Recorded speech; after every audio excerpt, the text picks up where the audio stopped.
This episode of Bass Hunters is made possible by Ascendo Immersive Audio and its dynamic North American distribution partner, Sutherland AV Marketing, providing a powerful 32-inch infrasonic subwoofer, which allows us to reveal the deepest of bass content. Also supporting us is our founding partner, Kaleidescape, makers of the ultimate movie platform, delivering bit-perfect content for analysis through their class-leading players and storage systems. Finally, this episode is made possible by Faber Acoustical, makers of Signalscope X, a powerful software package that allows us to visualize and dissect bass content in films.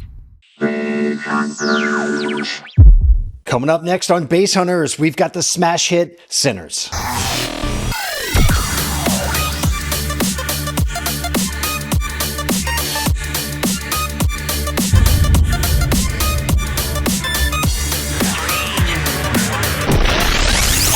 Hey, how's it going, home theater fans and fellow bass heads?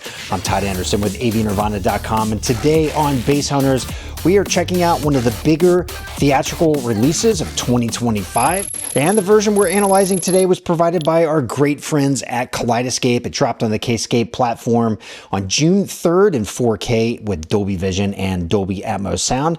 It has multiple aspect ratios that switch throughout the movie. We're talking 276:1 and 178:1, and a lengthy runtime of 137 minutes. Its disc launch is set for July 8th with both Blu-ray and 4K UHD discs, landing with Dolby Atmos tracks. Now, in this video, we are analyzing the bass that's found within the audio track, looking at three different categories. We're talking atmospherics, infrasonics, and good old LFE bass. And I'll show you examples of what the film has to offer so you know exactly what you'll be hearing in your own home theater room when you're playing this movie back. And if there are any recommended demo scenes, we'll talk about those at the end of the show. Analyzing infrasonics.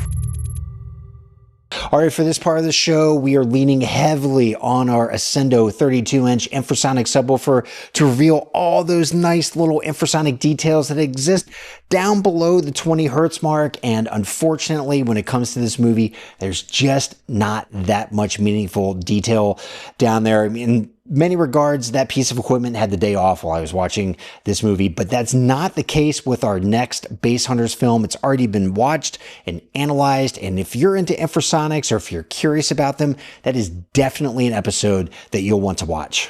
So for infrasonics, we're interested in everything that is happening below this 20 hertz mark, so everything here in this pink region. And with that kind of bass, particularly with how it plays out in my own room, which is maybe just a tad little leaky, you really need energy peaking in the 80 dB range, which is right around here and across. So anything happening up in this range for it to be, I would say, noticeable, maybe is the right word. And when it comes to Sinners, infrasonics aren't largely present, and what's there is just highly inconsistent. So what do I mean by that? Check this out right here. Here we have a gunshot from a handgun.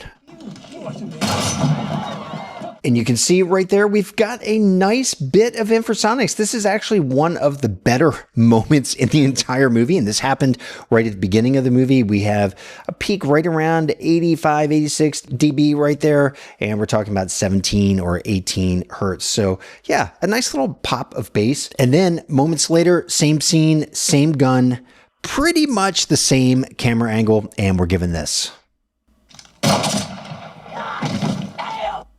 And you can see right there, the response between the two is radically different. And that's what I'm talking about when I say the bass in this movie is just wildly inconsistent. All right, so here's another example. Camera is right up in the face of a couple of shotguns. And you would assume with the shotgun, you're going to get more of that gut punch blast type sensation when it comes to LFE, particularly if there's any infrasonics involved. And this is what it looks like.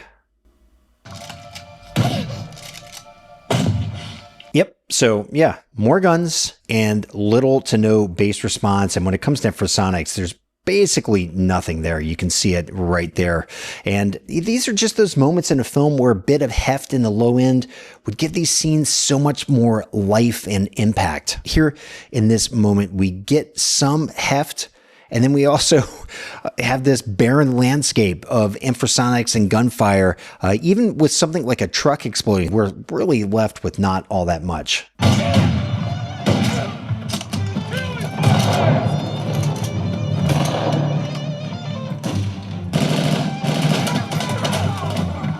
Now, the response we're seeing from this gun right here is pretty much what you'd expect from something like, a 1980s movie where it's just so shallow and tinny. And what's really confusing is you can see that gun is associated right here with not all that much going on in the infrasonics, right? And then there's a moment where there's a little slowdown to the film and we get a little boost. See, we're getting up right around to 80 dB.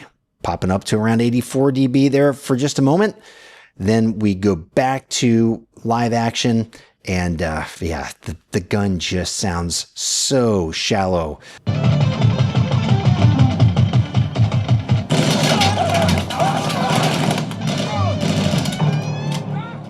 And then I mentioned that we do have this explosion, so you can see we've got a grenade going here into this truck.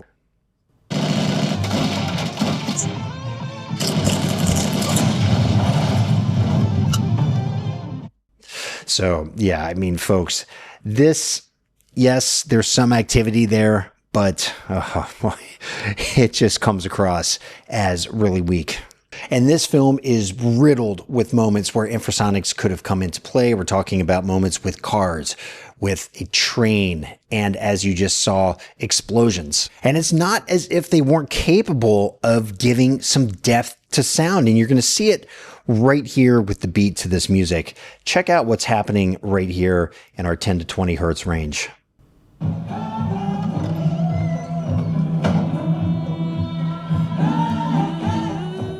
So it's there, right?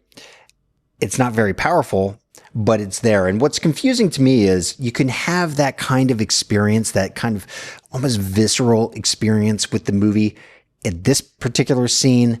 But, when it comes to a big explosion like we just saw, you're not really getting that impact that you would expect to feel with a Hollywood film. All right, so not to beat a dead horse here, you can see exactly what I'm talking about. Infrasonics, yes, there are moments where they pop up in this film. They are extraordinarily rare, though.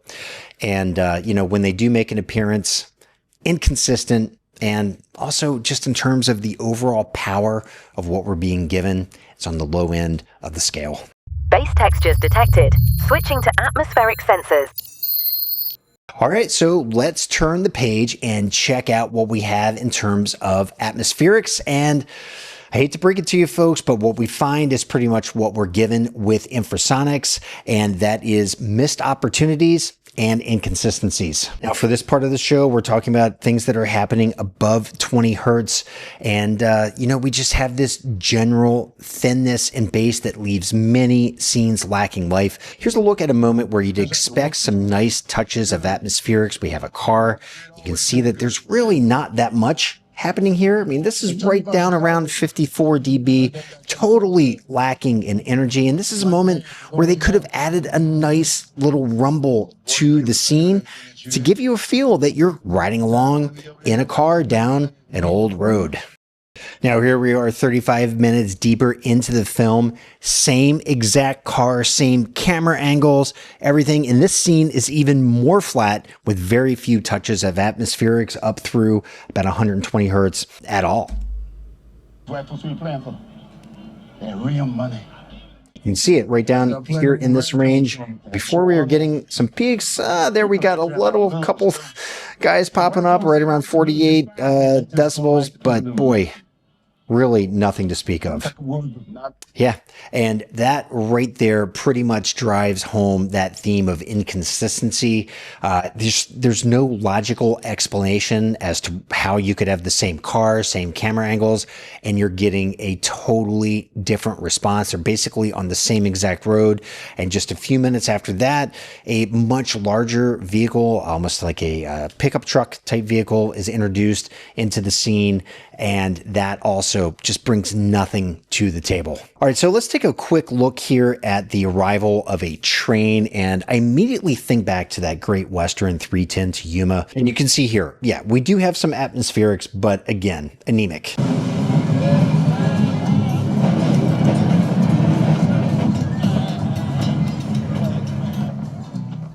Now let's take a look at a different kind of atmospheric bass. This is the kind that appears in the score to build tension or grandiosity to a moment. And what you see here is generally representative of what you're going to experience with Sinners. You know, it's digging down to the mid, lower 30 hertz range. But once again, it's energy that's on the lower side of things. We only have a few brief moments, as you can see right there, where we're hitting up right around 75 dB.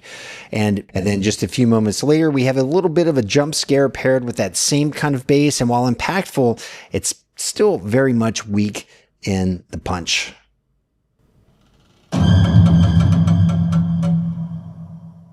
Now, I did say generally because there is a moment here or there where that kind of atmospheric plays a much more pronounced role. And this here is one of those moments where we find atmospherics with much more intensity and duration.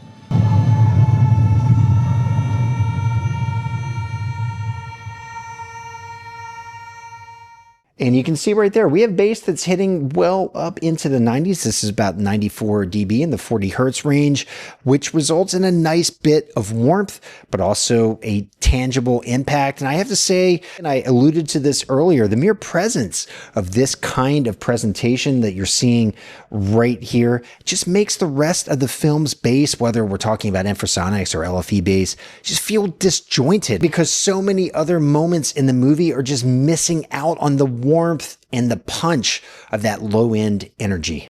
Engaging LFE analyzer. Okay, so time to close things out, and we're going to look at some LFE bass moments.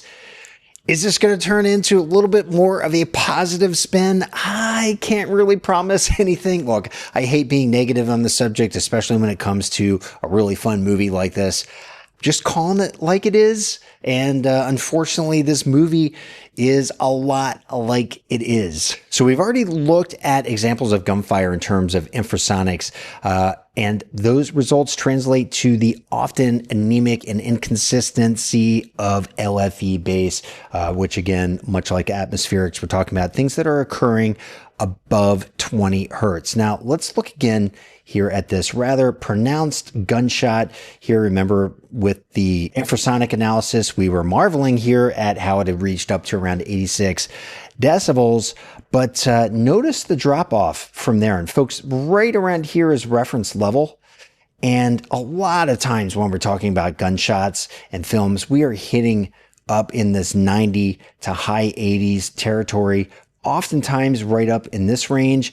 And in this particular case, it really is diving down quickly towards 100 hertz. And a lot of this information down here is not all that valuable when it comes to feeling impact in your room. This right here is, I mean, we're talking about high 20 hertz. My concern is a lot of folks are going to be watching this with a soundbar, and you know, those wireless subs that are included with soundbars are not going to do a great job of reproducing things in this territory. Maybe a little bit in this territory, not so much here. So you're going to be left with an even thinner representation of what they're giving you in this film. And then we have this moment from the end of the film I showed you during the infrasonics section of the show, where there's a slowdown and we get some nice bass going. And yeah, I mean, once again, is exactly what I was just talking about. The peak here is happening in the high 20 hertz range. We're hitting, getting close to about 86 dB,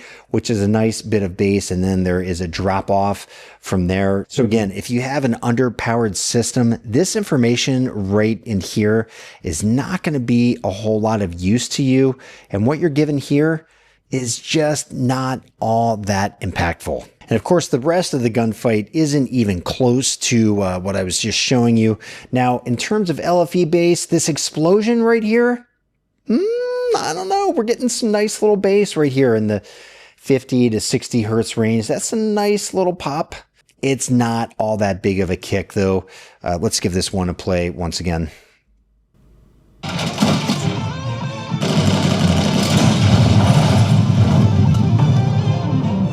It's really just not all that impressive of a moment, especially when there's a moment early in the film where we have a Molotov cocktail thrown and we're getting a response that is equally as powerful as a truck exploding with a grenade, which just makes no logical sense. At least it doesn't to me, unless somebody out there wants to explain to me that Molotov cocktails actually have a tremendous impact when they explode, which I highly doubt they do. But this is the moment they gave us with that.